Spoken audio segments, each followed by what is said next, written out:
Hi guys. Okay, first of all, lighting, terrible. Plant horde behind me, filming location, terrible. Super weird. However, I just kind of want to make this video because it's on my mind and I feel like if I wait, I'm just going to not think about it and then or to think about it too much and then just not make it. So, today we're going to talk about bullet journal. So, this video was inspired because I saw yet another video on helping people set it up. And I think if you're here, first of all, you've seen the basics. You know exactly what the basics entail, right? You make the index, you make the future log, and if not, just look up Ryder Carroll's How to Do It. Follow the steps, the original creator of the bullet journal, and follow those steps, right? But the thing that every video I've seen, and I've seen way too many now at this point, for someone who knows exactly how to set it up and owns the book, I highly recommend the book, by the way. The bullet journal, I think that's literally what it's called. Nobody talks about why you're setting one up in the first place, right? Like, I don't see enough of that, and I'm not saying I'm just gonna sit here and have all the spiritual answers for you to reflect and think on that. But I think it is something worth answering for yourself before you go through all of that work to get a bullet journal, set it up, set up all your pages and your tracking and your this and your that, and think about in the first place, why? What about it, besides just like all of your favorite productivity YouTubers make one and talk about it and like film it and put it up and like mention it over and over?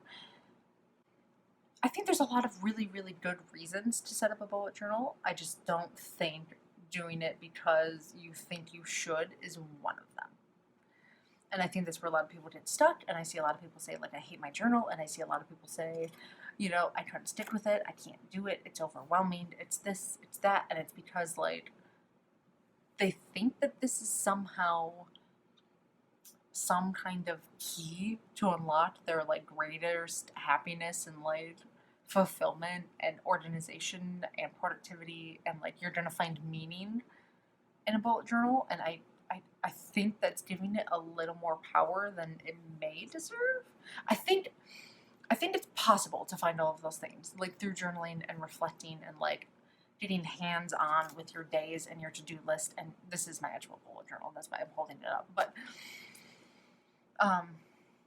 it's just a clever fox, by the way, if anybody's interested. Like, it's purple. I think it was like $10 maybe or something, but great journal. But I I think you can find all these things, but the problem is that I don't think anybody talks about that, and they just skip over the self-reflective part, and they just dive into setting it up. And granted, there's a part of, like, you need to try it and play with it and evolve with it and, like, tweak it before you can get all of the good benefits. Like, I think, it's one of those things you do need to try before you can know if it works for you or not. But before you do all that and you spend $100 on like supplies and markers and notebooks and highlighters and pens and washi and all of that, answer why on earth you want one in the first place. Do you want to get a better grip on your project? Do you want a journal? Do you want just to remember your days? Do you want to be able to plan your goals? What the hell do you want out of it? And that's just like a reflective question that I think you need to spend time, sit down. Like, what do you wish you had? What do you, and I think the same is true for literally every single productivity system and every single one out there, whether it's Notion, ClickUp, Todoist, Marvin, all of them. What do you want from it? I think going into them blind and kind of not having any hopes of anything and just, like I said, there's room for clicking on it, playing with it, seeing what's out there. But at the same time, going in and starting it with intention and thinking it through of why on earth do you want to do these things and use these tools and set up these systems? Because it's not easy to maintain. You need to keep going. You need to update it every day. You need to, plan your day. You need to do all of these things. And it's like, to what end? Right? I did habit tracking until literally this year, for years.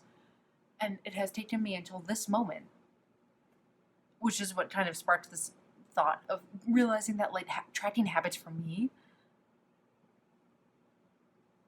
it didn't do anything. Like really, really thinking and reflecting on like all of my habit trackers and all of my little notebooks that I've like filled out and little like journals and little things to check and like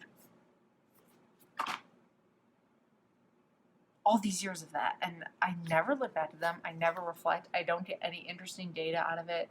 I've done sleep trackers and habit tracker, and for people who do, blessed, like, right, and it was just one of those things that I did because I thought I had to, like, because everybody in the planner space does, and it just finally dawned on me, and I was like, I don't care. I don't care about my habits. It does not do anything for me. It changes nothing. I've been tracking them for years. And to what end? What was the point? There was no intention behind it. I wasn't tracking it for intentional purposes. And I think that's where the problem was. Like, it wasn't like,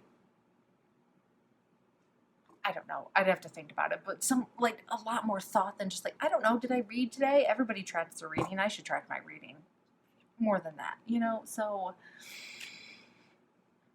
this is just your freedom to allow yourself to not bullet journal if you do not want to bullet journal, or not use a planner or use Notion or use any of these complicated tools if there is no purpose or reason for you besides everybody else's. All of these tools require a lot of time.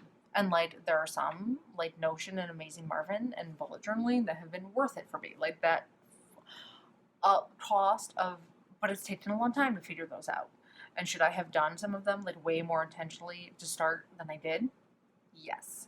And I think that would have saved me a lot of time, energy, sanity, and probably money, honestly, from how many tools I've probably paid for to test out and like.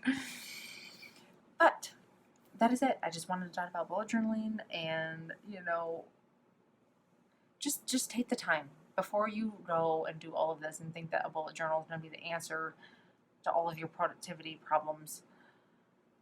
The truth is, it isn't until you know what you're going to use it for and why, and what it is specifically going to help change in your system and make it better.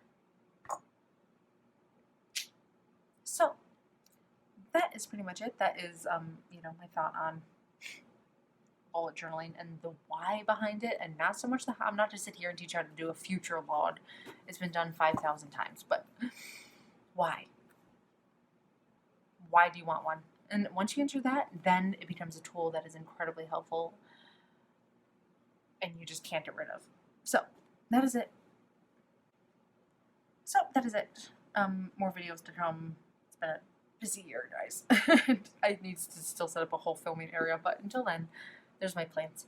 So that is it, guys. Bye.